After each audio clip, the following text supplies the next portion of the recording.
Well, we're really fortunate to have as our guest speakers two of our own. Regina, you're already back in the fold. And they're going to give us a presentation on some programs, Bridges Out of Poverty, and Getting Ahead in a Just Getting By World. And this program is actually, these programs are being utilized right now at Queen Palmer Elementary. And you may or may not know this, but we're a community partner. We sort of adopted Queen Palmer as to be a community partner, and we do a number of things with them. So let me tell you, sometimes when you're talking about someone in your own family, you kind of forget how the outside world might look at them. So I actually have their credentials here. Listen very carefully. Dr. Regina Lewis presents and facilitates on topics of cultural competence, cross-cultural leveraging, interpersonal communication, among others. She is a Desert Storm War veteran. Woo! Thank you for your service. She owns her own small business. It's called Regina Speaking. And she's the department chair and professor of communication at Pikes Peak Community College. In addition, she's an adjunct professor at UCCS and an executive coach for the Center of Creative Leadership. She has a doctorate in educational leadership, research, and policy, a master's and a Bachelor of Arts in Communication, and a Bachelor of Arts in Psychology. These all were from the University of Colorado, Colorado Springs. Woo! All right. And Bart Gibbons and I both come from Nebraska, as does Craig and Maggie. So that's like good credentials. He has over 40 years experience in domestic and international anti-poverty work. Early in his career, and sometime you need to talk with him, he served 3 years as a volunteer in Santiago, Chile, and has served as an executive director for several nonprofit agencies. Most recently for Pikes Peak Community Action Agency, is now called REACH Pikes Peak. And he retired in 2007 from that. He's currently an adjunct instructor at Pikes Peak Community College, continues his community volunteer work. He's the president of the board of directors for Grescio, did I say it right? Housing, and is a volunteer for the Volunteer Income Tax Assistance, the VITA program. He has a Bachelor of Arts degree in psychology from Creighton University and a Master of Arts degree in education, vocational rehabilitation counseling from Michigan State University. So these two individuals from diverse backgrounds have developed this unlikely relationship, but not unlikely to me, of mutual respect. Both are certified trainers for Bridges Out of Poverty and have teamed up to provide training workshops in the community for the past 10 years. So please give them a good hand.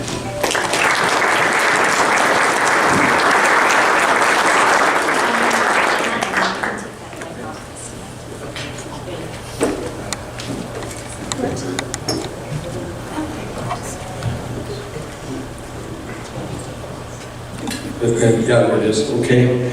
Well, it's our pleasure to be here. As Carol mentioned, we do come from very diverse backgrounds. I grew up on a Nebraska farm, not having very many financial resources, but never were we lacking of food. So and I grew up in typical middle-class values of achievement and education. So with that, go ahead. Okay. And so, hi everybody, I'm really happy to be here, really happy. When I think about my background, I grew up in poverty, and it was called generational poverty. When you're in generational poverty, that means that at least 2 to 3 of your generations back before you was in poverty. And that was our case. And it was through the military that my father was in that pulled us out of that, and we started to live differently. But then I found myself in situational poverty, and as some of you know, my son did lose his father, who was serving in the military in 2001. He was in a plane crash, and I was left with raising my son at that time. But through it all, it was amazing that I met Bart, because Bart was actually at Pikes Peak Community Action Agency. He was the CEO, and I was one of the clients. And now we work side by side. And what's been most important is that we work with having a relationship of mutual respect. Thank you. Okay.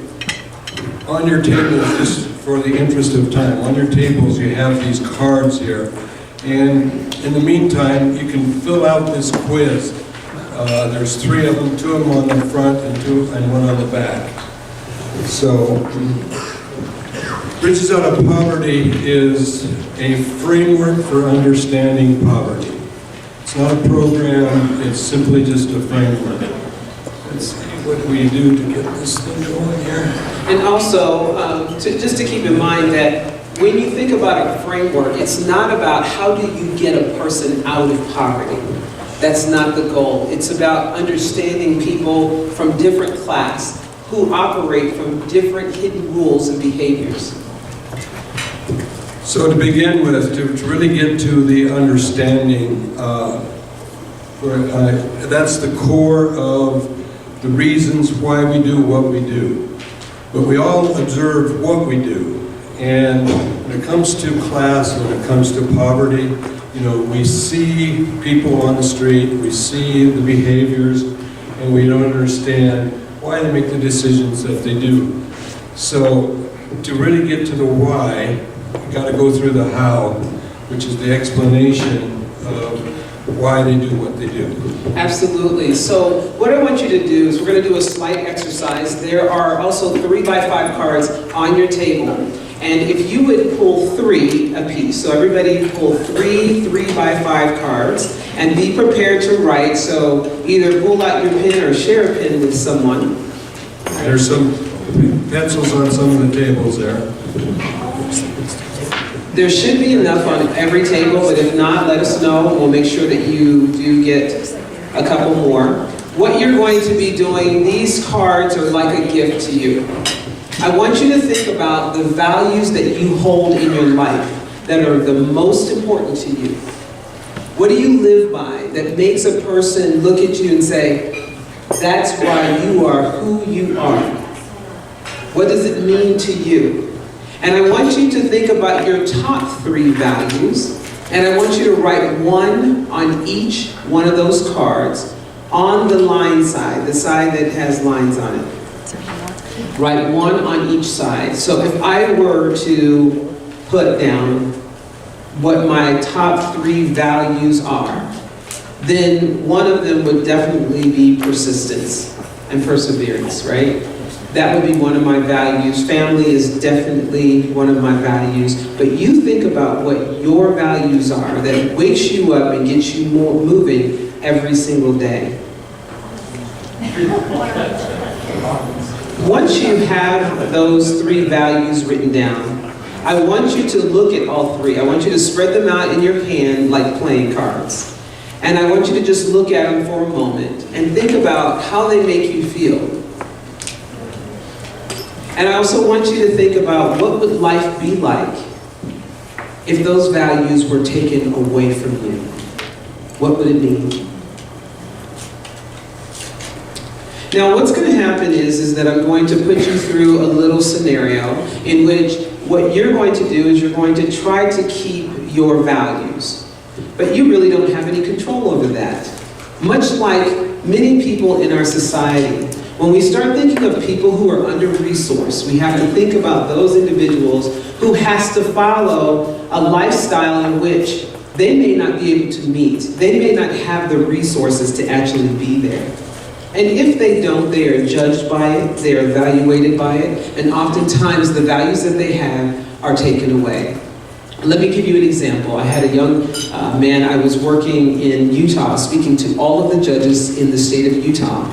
And what they said was, in order for you to get your children back, you must serve them 3 healthy meals and 2 healthy snacks every day for 5 days. He failed. He didn't get his children back. And it was really interesting because what he was feeding them was ramen noodles, macaroni and cheese, McDonald's. And he was judged on that. They did not take into account that he couldn't afford anything else. And so once his children were taken away and not given back, what did he have? Why should he even care?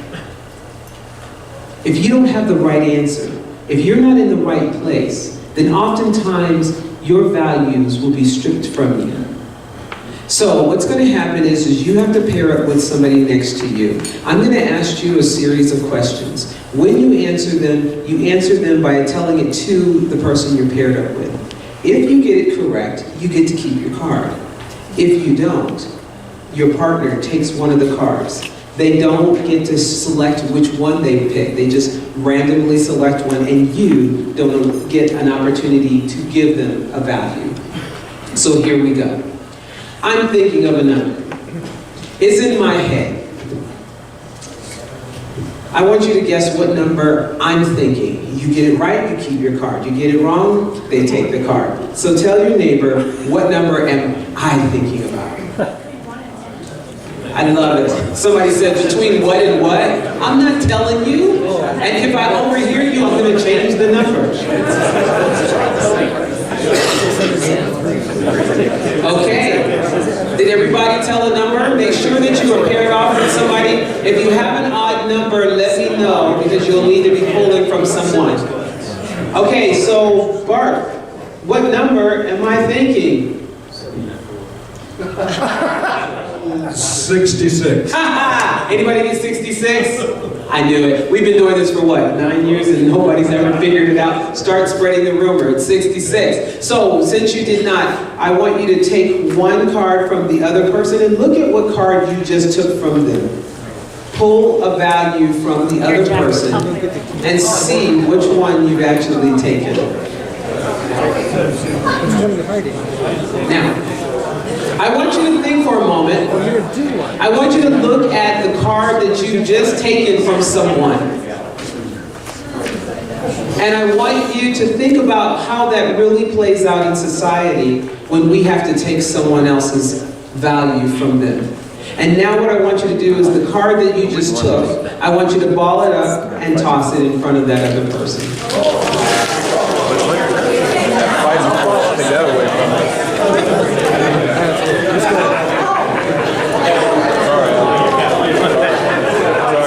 Sorry, man. So, let me tell you what that looks like, right? So I have a young man that, I have two young men that were in my class, and I have a very stringent attendance policy. You're not there the first time, you lose no points. The second time, 33 points. The next time, 33 points, and the last time, the remaining 34 points. 100 points taken away from you. That makes it impossible to get an A in a 1,000-point class. I have one young man who would fall asleep, and he would show up to my class late. I knew that he was falling asleep because he could not sleep at night. He had night terrors. He had PTSD. But because of the policy, I had to take it from him. I had a young man who did not have and could not afford a vehicle. So he would take an Uber to school. And he would always be about 5 minutes late. And my late policy was 33 points. And I'd have to take it away. And it was gut-wrenching inside. Because how could I change and adjust for this person but not for this one over here? That would be considered discrimination. So it hurt. So I can just imagine when you took that and you balled it up, how you must have felt. Now, before I keep going, how many of you have children? Raise your hand. Keep your hands raised up high. Look to see if your partner has raised their hand. If so, take one of theirs. I know I just set you up. Go ahead and take one of theirs. Take their value. I want you to look at the value that you've just taken from someone. I've got no values left. So for those of you who just had a value taken from you, I just want you to reflect for a moment how that makes you feel inside. How that makes you feel knowing that that value was taken from you. And with the value that you have left, or values that you have left, do they mean the same thing? Do you even care? Now, the value that was just taken from you, what I want you to do is the one that you've taken, I want you to now rip it up.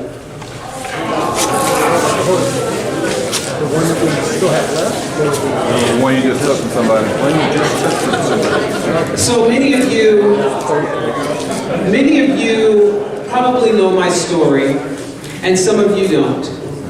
But I will say this, there was a point in my life where my son and I, and when he was very young, we were homeless. And when we started to find resources, one of them was food stamps. And I would go to the food stamp office and I would collect my $279 to help my son and I eat. One of my values was honesty. And I was told, do not tell them that somebody just gave you a car. Don't tell them. I said, if they ask me, I will have to tell them because I pride myself in honesty. So they asked, and I wrote down that I just received a vehicle, and they stopped my food stamps that day. It taught me how to lie. Because if I need to feed my son, I would do whatever I had to, and I would say whatever I had to feed him. But these are the things that happen in our society. And it's no joke.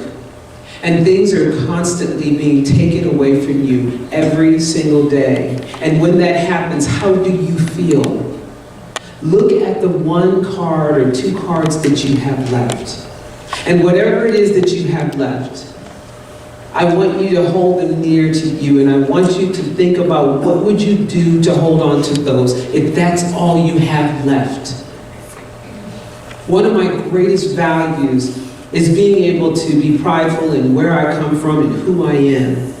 And one of the things as I was moving up in society that I had to learn was how to articulate my words differently.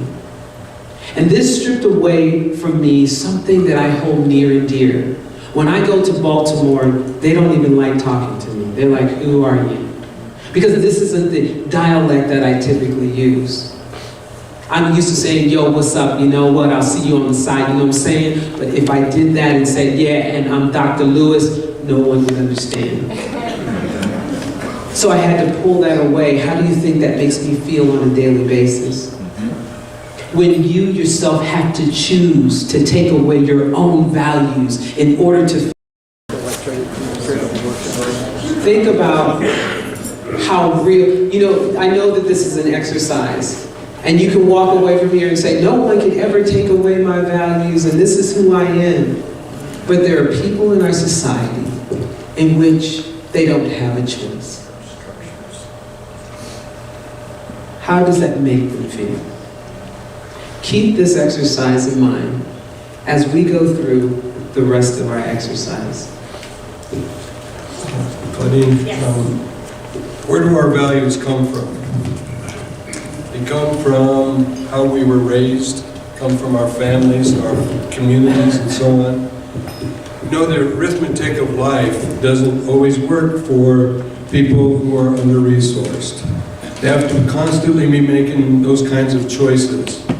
Do I buy my medication or get food for my kids?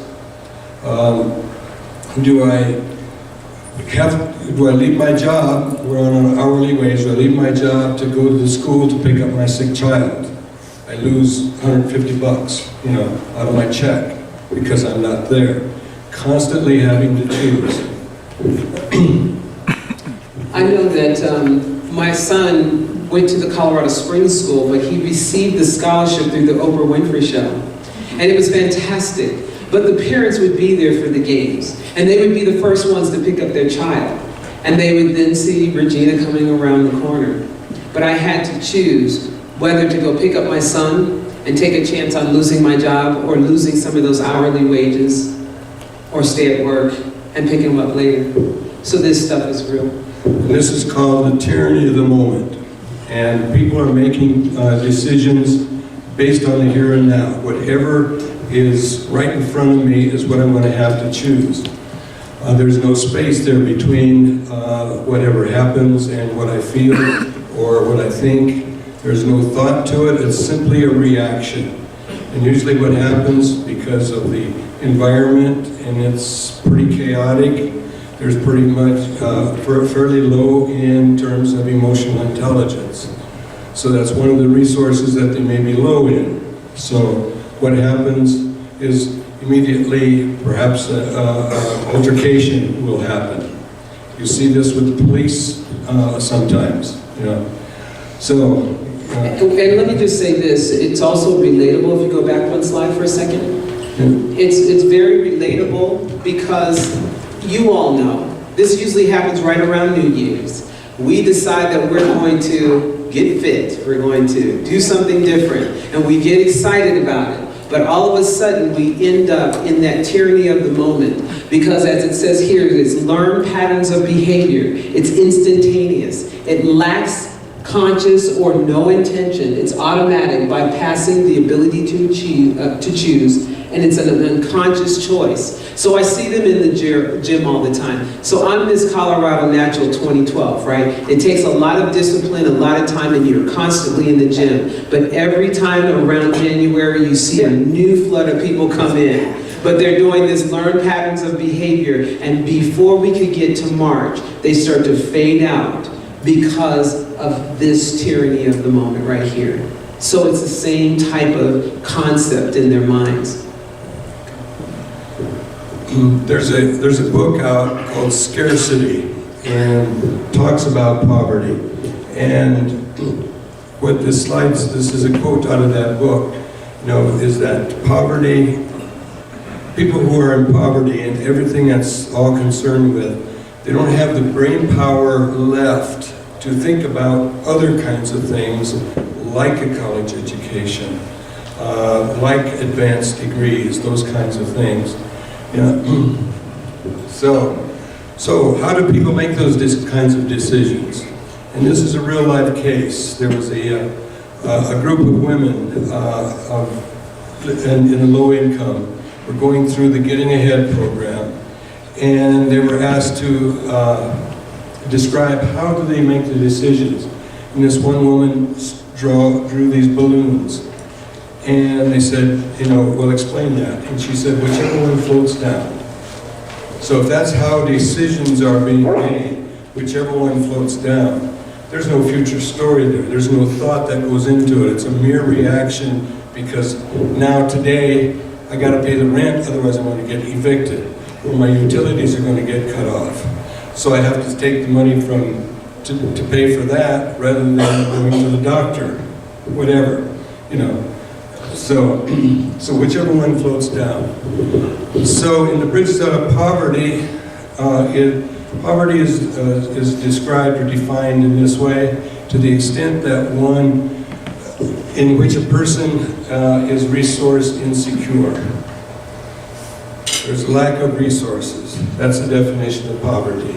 And so oftentimes you'll see people who will make these choices, and then we automatically have a feeling like, why would they choose this way? There was a family that decided that their child, they knew that their child needed insulin, and the insulin had to stay cool. They did not have a refrigerator, so they kept it in a cooler. So there were groups of people, such as yourself, Service Above Self, that decided to raise the money, get a refrigerator, and give it to this family. The family was very excited about it. 30 days later, a couple of people went back to see how the family was doing and see how they were interacting with the refrigerator.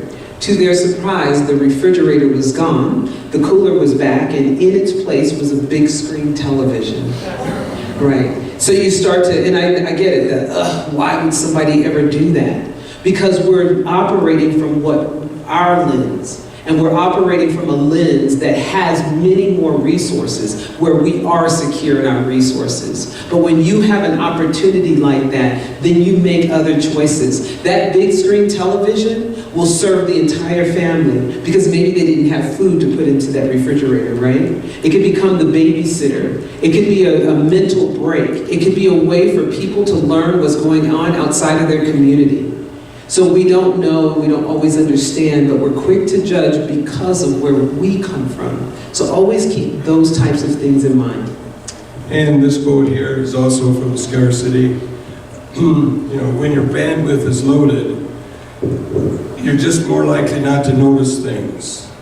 You're more likely to not resist things that you should.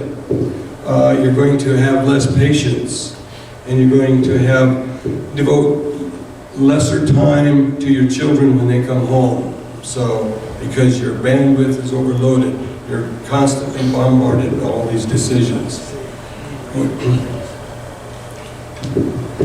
So here it is.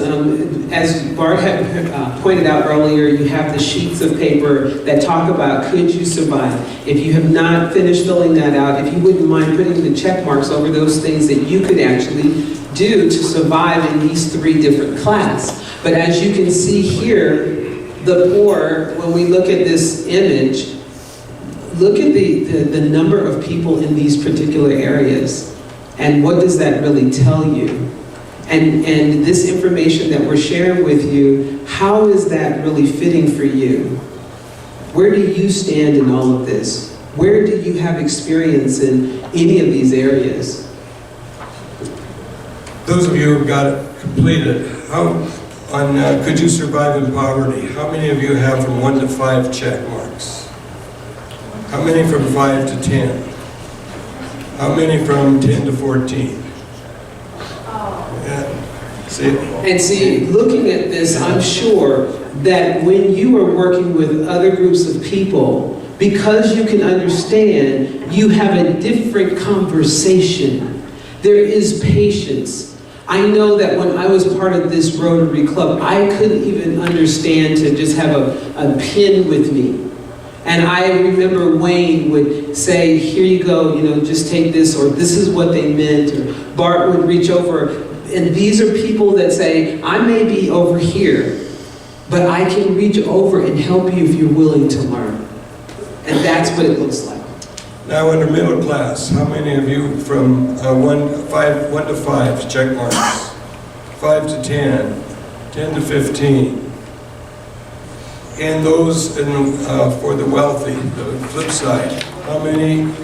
0 to 5, 5 to 10, and 10 to 14. That's the division of class, and each class has their own hidden rules by which that helps you survive. What that card is, those are survival skills in each class. And if you're moving from one class to another and you don't know those hidden rules, you don't have those kinds of skills, the chances are that you're going to survive in that particular class gets diminished very much. So, Claudine, next one, please. So, there's a difference between then reaction and responding. This is taken from Who Owns the Ice House. Click it, yeah.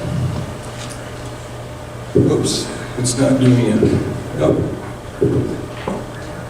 Never mind.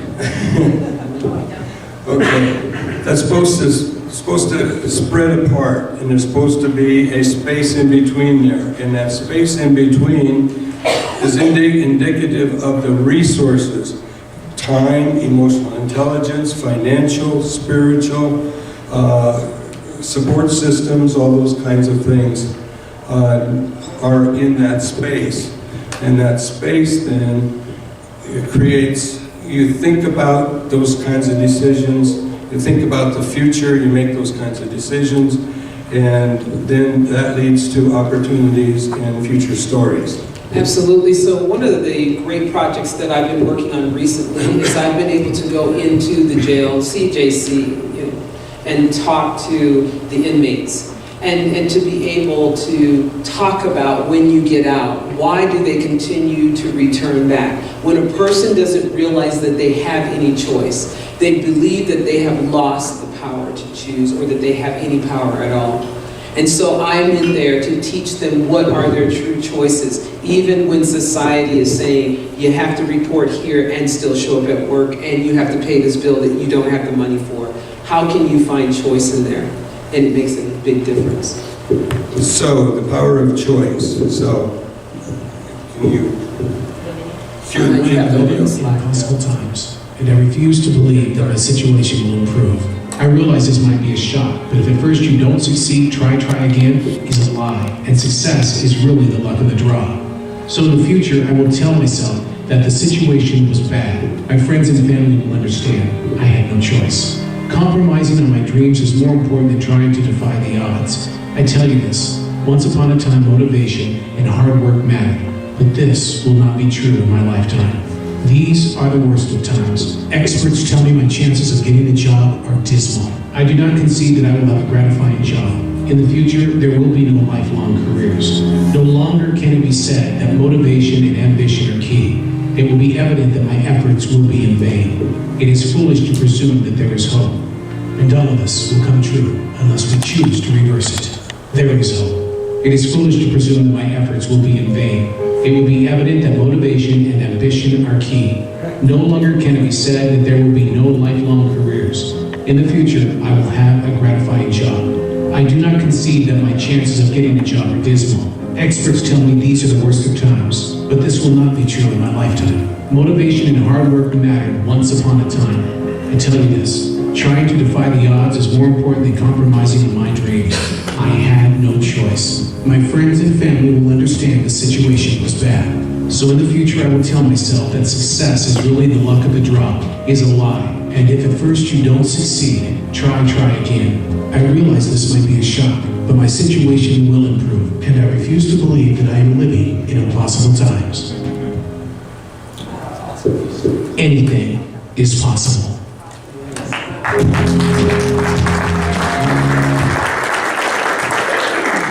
You guys have time for questions, comments? Yes, sir. I'm in the education field, and I'm in the education field, and in District 11 in particular, I feel like we're struggling somewhat with being able to manage some of the impacts of families in poverty and dealing with the issues of children. I know it's a very complicated issue, but do you have some insight or ideas about basic things that school districts should be focusing on to help cope? That's actually a fantastic question. As we talked about earlier, we are working very closely and almost adopted Queen Palmer, and we're doing a program with them. It's called Getting Ahead in a Just Getting By World. And it also, what that does is it spends anywhere from 10 to 15 weeks with different groups of families that are under-resourced or resource insecure, and teaching them the hidden rules and behaviors and open their eyes to things that they would not have known, helping them to build those resources. Social capital, what does that look like? Bridging capital, people who can help to bridge them to the next level, helping them to build a future story. Because if you don't have something out here and you don't have the resources to get there, you'll never be there. And so it's those types of things. So we have an entire curriculum on that, and as well as you could just pull that book and start looking up different pieces that would actually help. We did a full day's training with the staff over there at Queen Palmer last fall before the school started, and they're just now getting set to recruit and select the group of parents that will go through the Getting Ahead program. So. But I will say this, that we can tell people all day long what they need to do, but if we don't give them the resources to be able to do it, it's never going to help them. You know, they have to have the resources, and they have to have the support and the access. And a lot of times they don't have those things.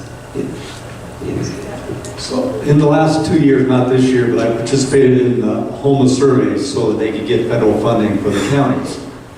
And in surveying all the homeless people, it was interesting in that their values were very, very different from mine. Clean socks, getting their clothes laundered, and being able to take a shower, building up the basic building blocks for some respect, were more important to them than almost anything else. Are you working on any kind of programs with that going on right now? So we're not particularly involved, at least in this. No, but I will say this, that there's Maslow's hierarchy of needs. And if your basic needs aren't met, nothing else matters. I need to be clean before I can think about anything else. I need to be able to eat before you can tell me to stop, I don't know, smoking or doing drugs or whatever. I can't even think about those things until my basic needs are met. And that's where you start to see those differences. Absolutely. Building on these answers, if enough people in this city got a requisite understanding of poverty, what do you see as momentum and progress that would really bump the needle could be made? Let's ask a tough question here, huh? There's a movement going on in southeast Colorado Springs at the moment that is trying to provide entrepreneurial training in that area, creating businesses in that area. We're going to be getting ahead in that area.